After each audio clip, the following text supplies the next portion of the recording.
Alcoolul la volan, motocicletele turate peste limita admisă, accidentele rutiere și comercializarea de alcool și țigări minorilor de către unii agenți economici. Acestea sunt principalele probleme de ordine publică, semnalate de locuitorii comunei Scumpia, raionul Fălești, în cadrul unui sondaj de securitate publică, la care au participat 70 de respondenți. Situația a fost discutată pe 16 decembrie curent, în ședința Consiliului de Siguranță Comunitară, organizată în prezența secretarului de stat al Ministerului Afacerilor Interne.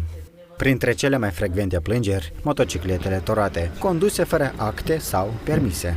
După scanarea localității s-a stabilit că în localitatea dată au fost ridicate 10 motociclete din numărul de 50 total din pe raionul Fălești. Autoritățile spun că ședințele de acest fel pot fi și mai eficiente, dacă în ele se implică și oamenii simpli, nu doar membrii Consiliului.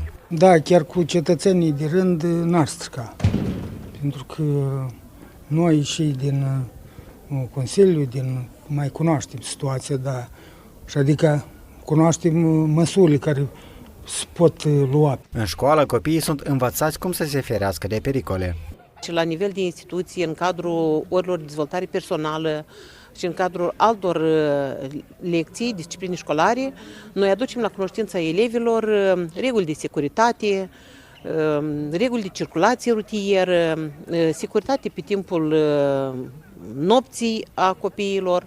Un ajutor real vine și de la cele 15 camere de supraveghere din comună. 10 au fost instalate de primărie, iar alte 5 de localnici, în baza unor acorduri de colaborare. În contextul acordului dat se prevede că în caz de solicitare a angajaților poliției să fie oferite materialele video pentru a fi documentate încălcările. La nivel național funcționează 840 de consilii de siguranță comunitară. Ele consultă localnicii prin sondaje și stabilesc priorități. Sunt stabilite anumite probleme, dintre care se aleg o parte din ele ca priorități și reieșind din resursele disponibile, toate autoritățile se implică pentru a face mai mult confort cetățenilor, astfel încât, pe de o parte, să crească încrederea cetățenilor în structurile statului. Rezultatele încep să apară. În 2025, în comuna Scumpia, au fost înregistrate doar 3 infracțiuni, de aproape 4 ori mai puține decât în 2024, când au fost raportate 11 cazuri. Localitatea are în jur de 3,4 mii de locuitori.